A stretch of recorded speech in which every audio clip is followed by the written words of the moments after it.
Before we get into today's video, I want to talk about a Kickstarter that has totally caught my attention. Eyelnd Fever Augmented Reality. This is probably one of the coolest things I think I've seen in quite some time because it's not just a comic book. It's not just even a regular book. It's a total augmented reality experience where you have a comic that you could read as a normal comic, but you also get this cool visual style with its augmented reality functions that just makes it unlike anything I think I've ever seen before. It's something that you can watch like a movie, but you can also read it like a comic. You can even play it like a video game. If you back this project and help bring it to life, they're going to be creating a 150-page hardcover graphic novel, as well as an hour-long, a 60-minute long augmented reality experience through that same comic. So this is something that's really awesome. I can only imagine if more comics did something like this. So yeah, if this sounds like something you're interested in, go check out the Kickstarter. It is in a pinned comment and in the description below.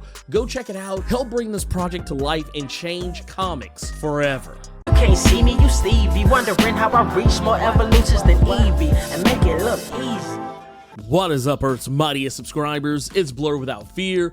Welcome back to the channel. All right, today's video, we're going to be talking about Monica Rambeau Photon number 3 and 4 by Eve L. Ewing, Ivan Fiorelli, and Luca Maresca. One thing real quick, excuse my voice if anything sounds weird, because not thinking about it yesterday, I ate something that just so happened to be cooked with shellfish.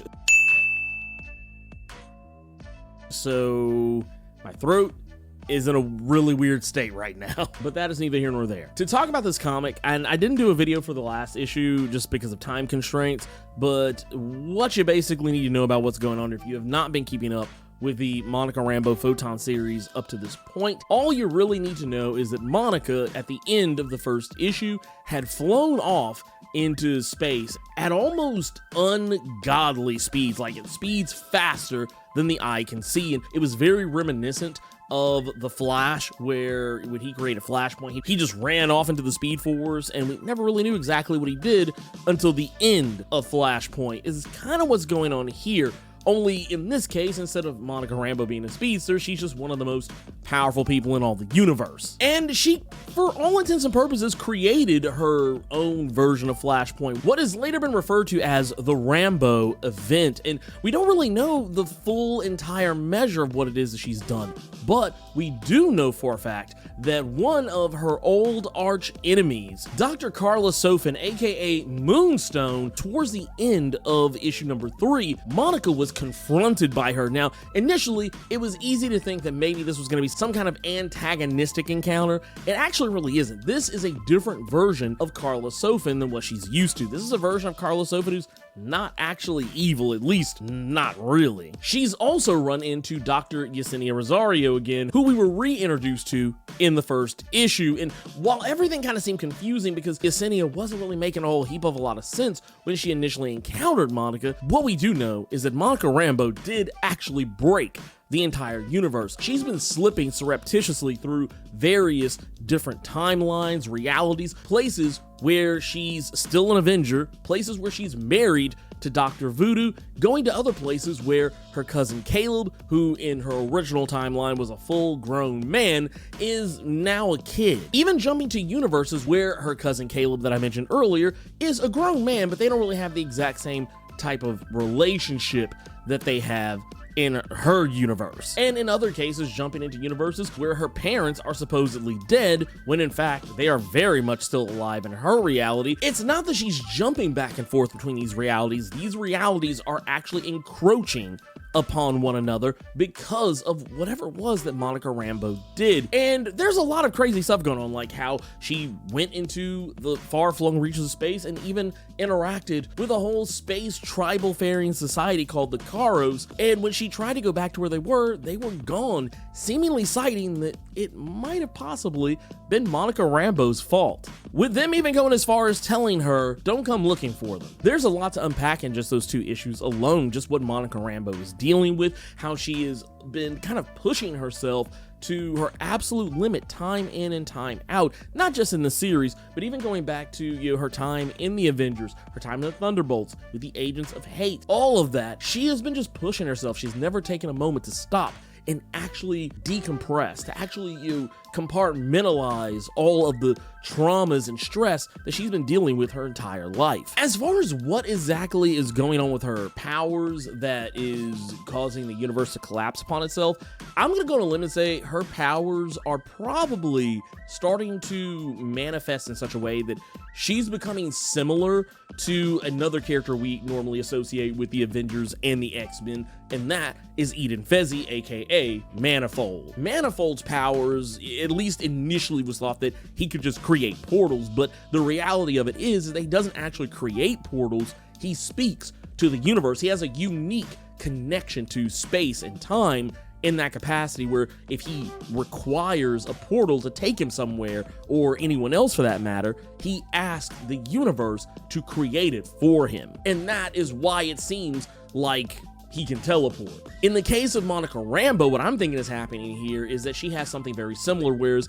instead of asking the universe to do stuff for her, I feel like she's just more innately in touch with the universe, not only just with the electromagnetic spectrum, but actual space and time. Hence why she's just surreptitiously dropping in and out of each of these different versions of reality, and she's not even trying to, it's happening. All of these different facets of reality are just kind of converging upon her, and it even makes me wonder, kind of similar to what we know about the character of Man-Thing, who is considered to be the nexus of all reality. I wonder if Eyeld Ewing is setting up Monica to be something very similar, where the Man-Thing is something that exists only once across all of reality, that he can literally just exist in every single conceivable possible reality. Maybe Monica Rambeau is along the same lines. We've also seen very similar statuses like this with characters like America Chavez, though that has kind of recently been undone to a lesser extent. But I do feel like whatever it is, Monica's powers are being upgraded to the point where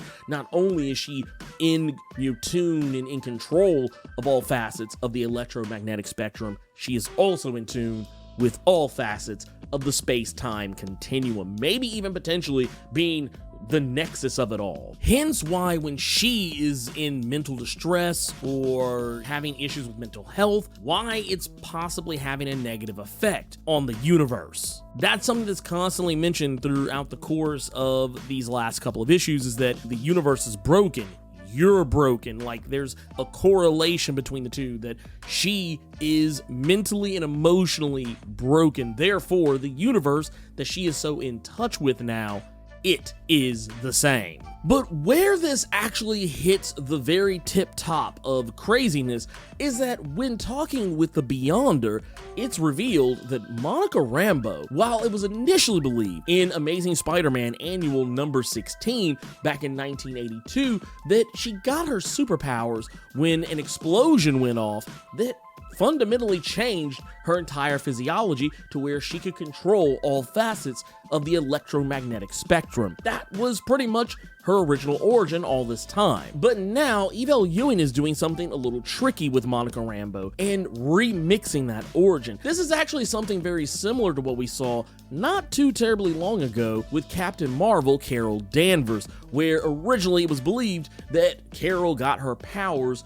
from being struck by the explosion of the Psyche Magnetron. That actually wasn't true. As we learned in that series, it turned out Carol was actually already half Kree. Her mother was a Kree infiltrator who had met a human man, and of course, you know how the rest of that goes. That had fundamentally changed Carol Danvers' origin forever, because it was just largely believed she got her powers through some kind of a freak accident. The same thing has just been done with Monica Rambeau, and while Eyeld Ewing doesn't necessarily go out of her way to just say out and out that Monica Rambeau is a mutant, it is very clear that Monica Rambeau had her superpowers long before that explosion that took place in her first appearance 40 years ago. As it turns out, Monica had her powers when she was as young as maybe 7, 8, or 9 years old. She didn't really know how to control them, but she was very good at hiding that she had those superpowers. Her power, even then as a child, was so great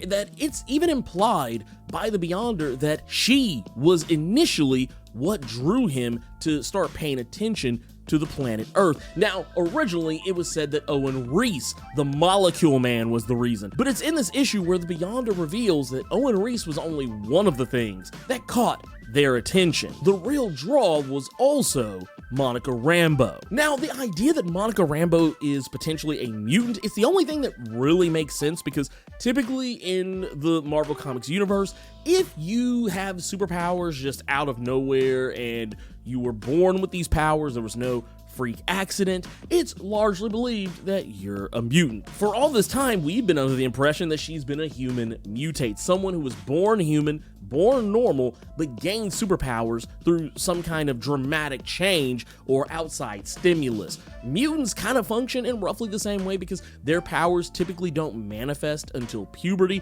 and usually a traumatic event is what brings those powers out. But we can see right here, plain as day, Monica had those powers at a very young age, and it is actually possible for mutants to be born with their powers and become able to use them and manifest them even before they hit puberty. We've seen mutants as young as babies, infants, being capable of using their powers. We've seen this as recent as the X-Force series by Benjamin Percy, where a small child by the name of Maximilian was already unleashing painful waves of psychic energy that was pretty much making it almost impossible for anyone to be near him when he was crying in his crib. Now, earlier where I talked about Carol Danvers' origin being changed to make it to where she was not necessarily a human mutate, but a half-human, half-alien individual, the plot device there was that the Psyche Magnetron simply unlocked her dormant Kree genes and abilities. It's a similar situation here, but rather than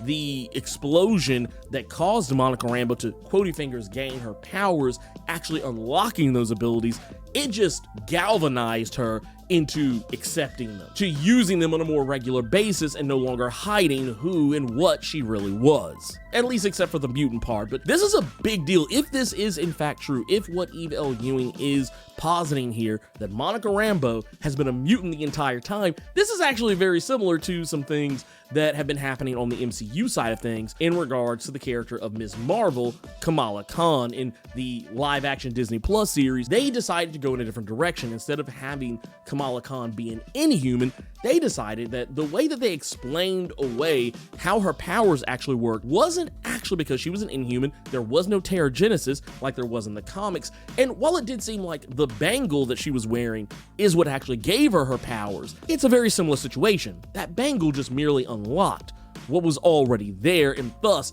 it turned out Kamala Khan, in the MCU at least, is a mutant. Eve L. Ewing is doing something incredibly similar right here with Monica Rambeau. Now, will this be something that translates over to the MCU? We know we will be seeing Monica Rambeau again in the Captain Marvel sequel, The Marvels, which will also have Kamala Khan in there as well. So I wouldn't go out of my way to start expecting Monica Rambeau to just suddenly be a mutant in the MCU as well, but there has been a little bit more parity between the comics and the MCU as of late, just based on some of the changes and things that have been happening, you know, over the last few years. But yeah, this is huge. This is a big deal, and honestly, it doesn't necessarily change how I feel about Monica Rambeau as a character, because she was already pretty much one of my favorite Marvel characters of all time anyway, but it definitely changes the context under which I view her. It's like, I wonder if after all this is said and done, will we see Monica Rambeau interacting with the X-Men going forward in the future? Because for the most part, Monica Rambeau and the X-Men don't really cross paths all that often. Not to say Monica has never been in the same room with the X-Men. She clearly has, as early as 1984's Marvel Superheroes Secret Wars event, but yeah, by and large, she typically keeps to herself. She largely sticks to the Avengers side of things, and usually when she interacts with X-Men, it's typically through that, like any members of the Avengers who happen to be X-Men as well, like Wolverine or Beast. But yeah, this is huge news. This is a big deal, and honestly, technically means Monica Rambeau is invited to the Krakoan cookout, so let's go. I love what this comic sets up, the notions and ideas, something I talked about very similarly with Miles Morales. There was a video I did on TikTok talking about that, and I'll try to remember to link it somewhere up here, talking about how, you know, you take the black experience. You take these black characters who technically have to be better than everyone else. They have to try harder than everyone else. And that's a lot of what this comic talks about as well, that Monica always has to be quotey fingers on. She always has to be quotey fingers on her best behavior. She has to try and strive harder than everyone else, and she can't show any signs of weakness. It's one of those deals where, yeah, I say it all the time, you know, no race of people, no group of people, no community of people, none of it is a monolith. There's not like there's one person who speaks for the entirety of their group or sector or whatever. They talk about that in this issue without necessarily going too terribly deep in or being too terribly heavy-handed with it. I feel like if you're a person who is from a marginalized community, I feel like you would read these words that Monica is saying, seeing the situation where her mother is basically telling her that she has to do what she has to do regardless of what other people think about her or regardless of what the situation is, because she doesn't have the luxury of just quitting or giving up. These are all things, yeah, especially if you grew up in a black household, these are things you've probably heard before. But anyways, that's everything I want to talk about with Monica Rambeau Photon number 3 and 4. If you enjoyed this video, do the YouTube thing, like, share, comment, subscribe, and make sure to tap that notification bell so that way you don't miss out on any of the videos that I put out. We're getting closer and closer and closer to our 100,000 subscriber goal here on YouTube in 2023. So do a brother a favor, hit that big red button. Until next time, let me know what you thought about Monica Rambeau Photon number 3 and 4. Keep it plus ultra and sound off in the comments.